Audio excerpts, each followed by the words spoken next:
ബീഹാർ മുഖ്യമന്ത്രി സ്ഥാനം നിതീഷ് കുമാർ രാജിവെച്ചു. രാജ്ഭവനിലെത്തി രാജിക്കത്ത് ഗവർണർക്ക് കൈമാറി. പുതിയ സർക്കാർ ഇന്ന് വൈകിട്ട് 5 മണിക്ക് സത്യപ്രതിജ്ഞ ചെയ്യും.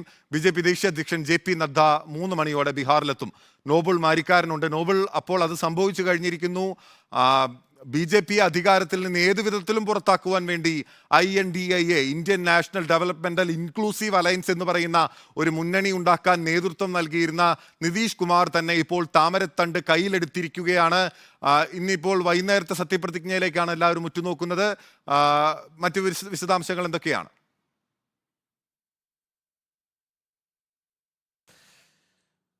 Bill Nitish Kumar NDA വാപ്പസിയായിരിക്കുന്നു. NDAയിലേക്ക് വീണ്ടും അദ്ദേഹം തിരിച്ചു പോയിരിക്കുന്നു. ഇപ്പോൾ ഔദ്യോഗികമായി തന്നെ അദ്ദേഹം രാജിക്കത്ത് ഗവർണർക്ക് കൈമാറി. ഇനിയിപ്പോൾ ഉള്ളത് സത്യപ്രതിജ്ഞ ചടങ്ങാണ് പുതിയ സർക്കാരിൻ്റെ. അതിന്ന് വൈകിട്ട് 5 മണിക്ക് ഉണ്ടാകും എന്നാണ് നമുക്ക് ഇപ്പോൾ ലഭിക്കുന്ന വിവരം.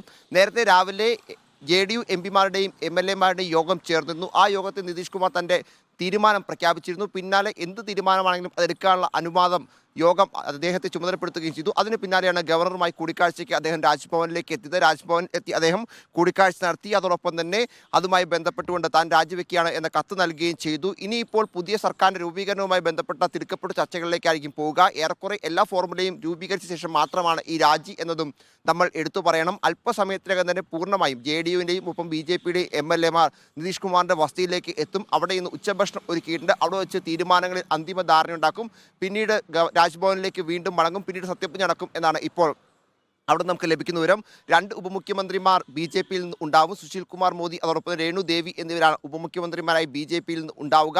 ബാക്കി മന്ത്രിസ്ഥാനങ്ങൾ സംബന്ധിച്ച് നിലവിലത്തെ ധാരണ പ്രകാരമാണെങ്കിൽ JDU RJD കോൺഗ്രസ് മന്ത്രിസഭയിൽ RJDക്ക് 14 മന്ത്രിമാരാണുള്ളത്. അതിൽ 14 പേര് മന്ത്രിമാർ ഉള്ളതിൽ തേജസ്വി യാദവ് അടക്കമുള്ള മന്ത്രിമാരാണുള്ളത്. 12 മന്ത്രിമാരാണ് ഉള്ളത്. ഈ 12 മന്ത്രിസ്ഥാനവും നേരിട്ട് BJP കൈമാറാനാണ് തീരുമാനം എന്നാണ് അറിയാൻ കഴിയുന്നത്. അദ്ദേഹത്തെ ഒരു ഉപമുഖ്യമന്ത്രി കൂടുതലായി വരുന്നുണ്ട് എന്ന് മാത്രമാണ് ഒരു വ്യത്യാസമായി ഈ ഘട്ടത്തിൽ നമുക്ക് ലഭിക്കുന്ന വിവരം. എന്താണെങ്കിലും നിലവിലത്തെ രാഷ്ട്രീയ സാഹചര്യത്തിൽ ഇന്ത്യ മുന്നണിക്കേറ്റ വലിയ തിരിച്ചടി കൂടിയാണ് ഇത് എന്ന കാര്യത്തിൽ യാതൊരു സംശയവുമില്ല. ഇന്ത്യ മുന്നണി രൂപീകരിക്കാൻ മുന്നിട്ടിറങ്ങിയ നിതീഷ് കുമാർ രാഹുൽ ഗാന്ധിക്കും ഒപ്പം മല്ലികാർജ്ജുൻ ഖാർഗെക്കും ഒപ്പം വേദി പങ്കിട്ട അവർ ഒരുമിച്ച് ചേർത്ത മറ്റ് കോൺഗ്രസ് വിരുദ്ധമായിരുന്ന എല്ലാ പാർട്ടികളെയും ഒരുമിച്ച് കൊണ്ടുവന്ന നിതീഷ് കുമാർ തന്നെ NDAയിലേക്ക് മടങ്ങിപ്പോയിരിക്കുന്നു. BJPക്ക് ഒപ്പം പോയിരിക്കുന്നു. തീർച്ചയായും ലോക്സഭാ തെരഞ്ഞെടുപ്പിലേക്ക് പോകുമ്പോൾ ഇതിലും വലിയൊരു ദുരന്തം എന്താണെങ്കിലും ഇന്ത്യ മുന്നണിക്ക് ഇനിയിപ്പോൾ വരാൻ ഉണ്ടാകില്ല എന്നാണ് നമുക്ക് മനസ്സിലാവുന്നത്. അത്ര വലിയ പ്രതിസന്ധിയാണ് കോൺഗ്രസിനും ഒപ്പം ഇന്ത്യ സഖ്യത്തിനും ഉണ്ടായിരിക്കുന്നത് എന്ന കാര്യത്തിനും യാതൊരു സംശയവും വേണ്ട. എന്താണെങ്കിലും അദ്ദേഹം BJPയുടെ കൈ പിടിച്ചതോടെ തന്നെ ഇനിയിപ്പോൾ ബീഹാർ രാഷ്ട്രീയത്തിൽ ഒരിക്കൽ കൂടി NDA സർക്കാർ അധികാരത്തിലേക്ക് വരികയാണ്. 2022-ലാണ് അവസാനിപ്പിച്ച് NDA ബന്ധം അവസാനിപ്പിച്ച നിതീഷ് കുമാർ വീണ്ടും മഹാഗഠബന്ധൻ രൂപീകരിക്കുന്നത് കോൺഗ്രസും RJDയുമായി ചേർന്ന് 2 വർഷങ്ങൾക്ക് ഇപ്പുറം വീണ്ടും അദ്ദേഹം അങ്ങോട്ട് പോകുന്നു. പക്ഷേ 9ാം തവണയും നിതീഷ് കുമാർ തന്നെ ബീഹാറിൻ്റെ മുഖ്യമന്ത്രിയെ സത്യപ്രതിജ്ഞ ചെയ്യുന്നു എന്ന പ്രത്യേകത കൂടി ഇന്നിപ്പോൾ വൈകുന്നേരം ഉണ്ടാകാൻ പോവുകയാണ്. BJP ദേശീയ അധ്യക്ഷൻ JP നദ്ദ അടക്കമുള്ളവർ പട്നയിലേക്ക് തിരിച്ചിട്ടുണ്ട്. അദ്ദേഹം പട്നയിൽ വൈകുന്നേരത്തോടെ എത്തും എന്നാണ് അറിയാൻ കഴിയുന്നത്. ഒരുപക്ഷെ കേന്ദ്ര ആഭ്യന്തരമന്ത്രി അമിത്ഷാ അടക്കമുള്ളവരും അങ്ങോട്ട് എത്താനുള്ള സാധ്യതയുണ്ട്. എന്താണെങ്കിലും ലോക്സഭാ തെരഞ്ഞെടുപ്പിലേക്ക് പോകാൻ നിൽക്കെ ഇത്തരത്തിൽ വലിയ ഒരു രാഷ്ട്രീയ നീക്കമാണ് ബീഹാറിൽ ഉണ്ടായത്. കൃത്യമായ പദ്ധതികൾ കഴിഞ്ഞ ഒരാഴ്ചയായി നീണ്ടുന്ന പദ്ധതികൾക്ക് ഒടുവിലാണ് നിതീഷ് കുമാറിനെ സ്വന്തം പാളയത്തിൽ എത്തിക്കാൻ BJP കഴിഞ്ഞത് എന്നും പ്രധാനപ്പെട്ട കാര്യമാണ്. കഴിഞ്ഞ ജനുവരി 13-ന് ദില്ലിയിൽ ചേർന്ന ഇന്ത്യ മുന്നണി യോഗമാണ് എല്ലാത്തിലേക്കും വഴിതെളിച്ചത് എന്നുകൂടി പറയേണ്ടി വരും. കാരണം കോൺഗ്രസിൻ്റെ മല്ലികാർജ്ജുൻ ഖാർഗെയെ ഇന്ത്യ മുന്നണിയുടെ മുഖമാക്കണമെന്ന് മമതാ ബാനർജി പറയുന്നു. അതിന് പിന്നാലെ അതിനെ അരവിന്ദ് കെജ്രിവാൾ തള്ളുന്നു. അന്ന് ആ വേദി വിട്ട് നേരത്തെ ഇറങ്ങിപ്പോയ ആളാണ് നിതീഷ് കുമാർ.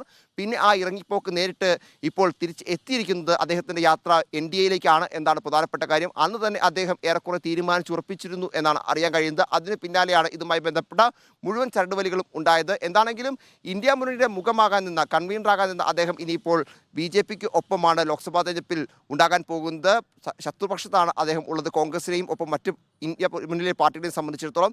എന്താണെങ്കിലും നിതീഷ് കുമാറിൻ്റെ NDA പ്രവേശനം ഏറെക്കുറെ പൂർണ്ണമായിരിക്കുന്നു. ഇനിയിപ്പോൾ അല്പസമയത്തിനകം തന്നെ അദ്ദേഹത്തിൻ്റെ വസതിയിലേക്ക് BJP നേതാക്കൾ എത്തും. പിന്നീട് ബാക്കി ഫോർമുലകൾ എന്താണെങ്കിലും ചർച്ച ചെയ്ത് അതിൻ്റെ അവസാനവട്ട തീരുമാനത്തിലേക്ക് എത്തും എന്നാണ് ഇപ്പോൾ പട്നയിൽ നിന്ന് നമുക്ക് ലഭിക്കുന്ന വിവരം.